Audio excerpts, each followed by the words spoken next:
Shri Gurubhyo Namaha Harihi Om Jai Shri Ram. Welcome to our next episode in our complete reading of Srimad Valmiki Ramayana. In the previous episode, we saw how Bharata announced that he would go back to the forest and get SriRamachandra and ensure that SriRamachandra is going to rule the country. So everyone became very happy. Listening to Bharata's orders, the ministers quickly informed the people who make roads. They asked them to make nice roads till Ganga River because a huge army is going to go till there. So they needed the roads to be nice. When Sri Ramachandra went, it was only one chariot that was going, but now there's a huge army that needs to go. Bharata said, everyone in Ayodhya can come with me.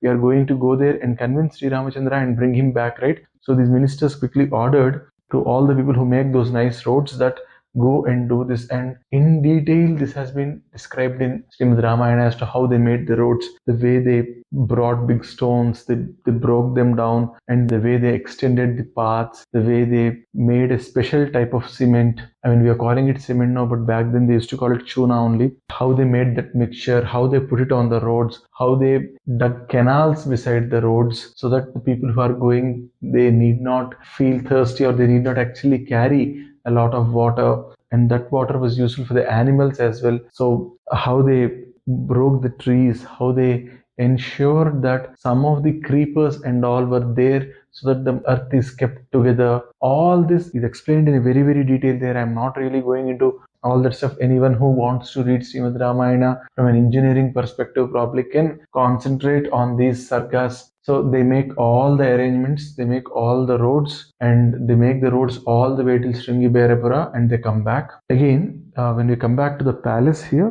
Bharata is in the palace. Let us assume there are a few days that have passed, 1 or 2 days at the least. And one fine morning, these people come, they do the Mangala Vaidya and all, they try to wake him up like a king. And they also say that you have to do the Nandi Muham and all. Bharata wakes up again, since that's a Preta Karya that he was supposed to do. The Nandi Mukham is normally done even today in the Upanayana ceremony where they invite all their Pitru Devatas. So I'm assuming when they said in Srimad Ramayana at this particular point of time that Nandi Mukham was happening. So I think it's again inviting the Pitru Devatas. So when that comes, Bharata again breaks down. He again starts crying. He starts thinking about his father, his elder brother, and he starts crying and all. And at this particular point of time, Vasishtha Mahamuni comes over there. He comes and he tries to convince Bharata once again that he should take the kingdom. Once Bharata is composed, once Nandi Mukham is done, Vasishtha Mahamuni comes and he invites all the courtiers to be coming to the Sabha. So a huge Sabha was made. All people came in. Bharata also comes in there, and in front of all the people, Vasishtha Mahamuni talks about the comforts that Bharata can get. He talks about the great things that would come in the way of Bharata if he accepts the throne of Ayodhya. Bharata, on the contrary, he does not accept this, and he says, how can I accept this kingdom? This is supposed to be taken by my elder brother. He is the best of the lot who is available right now, and when he is doing brahmacharya, when he is in the forest, when he is suffering, how can I take over the kingdom? How can I live a life of comfort? Again, he enumerates several reasons. Again, I'm not going into the details because we have already seen most of them when he was talking to others. So Bharata makes all these. He brings out his arguments. He wins over Vasishtha Mahamuni. Vasishtha Mahamuni then says, okay, let's go to the forest. Bharata, you put your best foot forward to bring Sri Ramachandra back. Bharata is now very happy.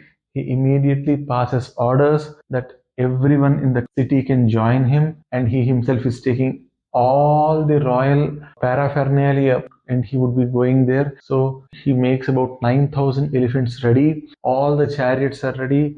All the army is ready. And when the news that Bharata is going to get Sri Ramachandra back goes into Ayodhya, all the women will tell to their husbands, you guys go along with Bharata. We'll take care of the things here. They'll start pushing their husbands to quickly follow Bharata. With these 9,000 elephants, with huge riches, his 3 mothers, which is Kausalya, Sumitra and Kaikeyi, and then the other wives of Dasharatha Maharaja. For everyone, Bharata ensures that they are on a proper vehicle of their own. So for some of them, the palanquin was ordered. For some of them, there are chariots. Like this, he ensures that everyone gets their appropriate vehicle.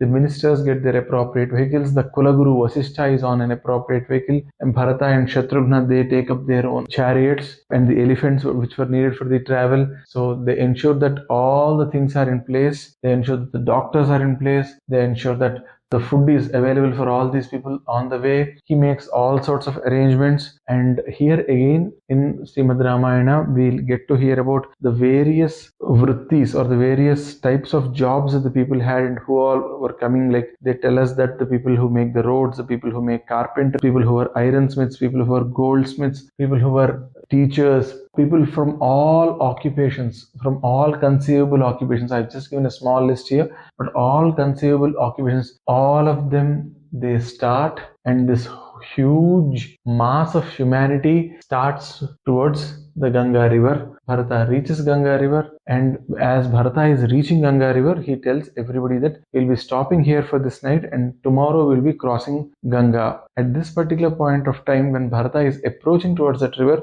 Guha, he looks at this huge army that is coming in. When a lot of love is there, a lot of doubt also will be there, and he doubts Bharata's intentions, and he says to his men, see, we have got some 50 boats or so here. Bharata is coming with a huge army. I just want to know his intentions. I doubt if he is going to harm my SriRamachandra. If he is going to harm my SriRamachandra, I am not going to let him go. Hence, I am going to stop him here. But first, let me understand his intentions. You all be on the boats. All of you be ready with your arms, and if I give a signal for you to fight, start the attack immediately. Now see, Bharata has come with this mighty army, and Guha has like hardly 500 people or so. Here there are 9,000 elephants as such, and now imagine the number of people who would be mounting on those elephants. But look at the love that our Guha has for SriRamachandra. He says, I will fight till death. I'll ensure that Bharata is not crossing a Ganga in case his intentions are bad. So again, he makes a very nice plate ready. He puts all the things that are appropriate for royals on it, and with that he walks towards Bharata and he says, Oh Bharata, it's my good fortune that you have come till here. Please take this. And why are you traveling with this huge army here? Are you planning to attack SriRamachandra? Listening to this, Bharata breaks down. Again he tells the whole thing. He says how he had no hand in what Kaikeyi did, how he wants to get SriRamachandra back, how he wants to go there, and he asks Guha, Oh Guha, do you know where he has gone, how he has gone? Guha tells them that SriRamachandra has gone till Bharadwaja Ashrama. And then Bharata says, okay, I'll rest here for tonight, and tomorrow morning I'll cross Ganga, and my only job is to convince SriRamachandra and get him back. At this particular point of time, Guha informs Bharata about the trouble that he saw with his own eyes as to how SriRamachandra slept on the floor and how he and Lakshmana had a conversation. Now, Bharata is interested to understand as to what that conversation is. Guha proceeds to explain. Before that, Bharata ensures that everybody is resting, and once everybody is resting, then he comes back to Guha to have a conversation regarding SriRamachandra, Lakshmana and Guha. So, whatever has happened between Lakshmana and Guha, that part Guha is going to explain. How is he going to explain? That's for us for a next episode. Sarve bhavantu sukhinah, sarve santu niramayaha, sarve bhadrani pasyantu, ma kaschid dukkha bhag bhavet. Om sarvam saturi sasana swami sharanarvindar paramastu. Swasti. Jai Shri Ram.